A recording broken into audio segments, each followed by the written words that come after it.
Hello guys, welcome back to my YouTube channel. I am Jeet Sinha and in today's video we are going to discuss proceeding for maintenance of wife, children and parents. So section 125 to 128 of CrPC cover this topic. So why do you think this is added in Criminal Procedure Act when this is a matter of civil dispute, when all the subject matter things are of civil nature? Why still the provisions of maintenance is given in CrPC?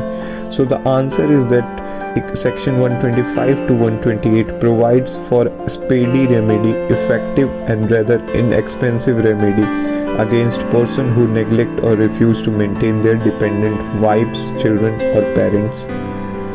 So अब ये जो act है, ये act जो section 125 से लेकर 128 में ये her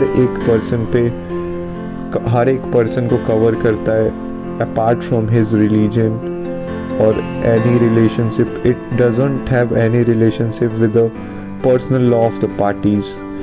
it is free from all this. So अब हम लोग बात करेंगे दो इम्पॉर्टेंट केसेस के बारे में, जो कि है मोहम्मद अहमद खान वर्सेस शाह बानो बेगम. तो इस केस में क्या हुआ था, पार्लियामेंट ने इनेक्ट किया था Muslim women protection of rights on divorce act 1986. तो इसमें the divorced Muslim wife claim can now be determined under this act. पहले क्या होता था कि पहले मुस्लिम पर्सनल लॉ में ये डील की जाती थी मुस्लिम मैटर्स, लेकिन इस अमेंडमेंट के बाद, इस केस और इस पार्लियामेंट्री इनेक्टमेंट के बाद ये प्रोसीजर चेंज हो गया. अब जो भी मुस्लिम रिलेटेड मैटर मेंटेनेंस के आते थे वो अब इस एक्ट के अंदर कवर हो सकते. अब जो दूसरा केस आता है मुस्लिम से रिलेटेड वो है Daniel Latifi versus Union of India. तो इस केस में क्या हुआ था, a Muslim husband is liable to make reasonable and fair provision for the future of divorced wife which obviously includes her maintenance as well. Such a reasonable and fair provision extending beyond the iddat period must be made by the husband within the iddat period by terms of section 3 clause 1 clause A of the act. So इद्दत एक मुस्लिम में procedure होता है. सो इद्दत वैसा period होता है जिस period के अंदर कोई भी मुस्लिम महिला या फिर मुस्लिम वाइफ शादी नहीं कर सकती है अगर वो उसने अपने पति से डाइवोर्स लिया होता है या उसके पति की डेथ हो जाती है किसी भी रीज़न से. तो ये एक कुछ टाइम पीरियड होता है जिसमें वो शादी नहीं कर सकती है. तो अब डैनियल लतीफ़ी के केस में ये कहा गया था कि जो एक हस्बैंड को तब तक मेंटेनेंस देना होगा जब तक इद्दत पीरियड पार नहीं हो जाता.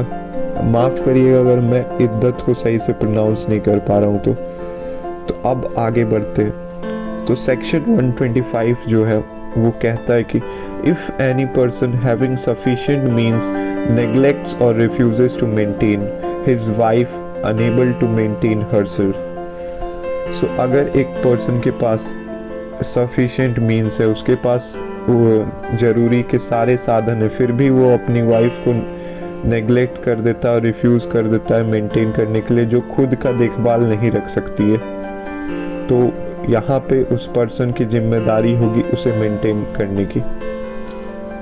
इस केस और यहाँ पे वाइफ के साथ साथ अगर कोई उसका लेजिटिमेट और इलेजिटिमेट माइनर चाइल्ड है जो कि शादीशुदा नहीं है, मैरिड है या अनमैरिड है, जो कि अनेबल है अपने आप को मेंटेन करने के लिए, तो उसकी भी मेंटेनेंस करनी होगी. और उसके बाद his illegitimate or illegitimate child not being a married daughter who has attained majority where such child is by reason of any physical or mental abnormality or injury unable to maintain itself.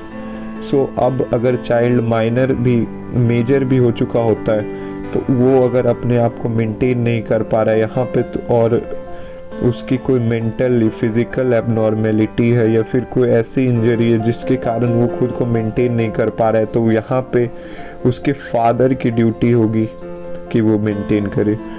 और चौथा जो case है, his father और mother unable to maintain himself और herself. तो यहाँ पे father और मदर जो जिनका बेटा उन्हें नेग्लेक्ट कर रहा है मेंटेनेंस करने के लिए, जो खुद को मेंटेन नहीं कर सकते। तो अब हम लोग देखेंगे वन बाय वन क्या डिटेल्ड प्रोविज़न है वाइफ से रिलेटेड।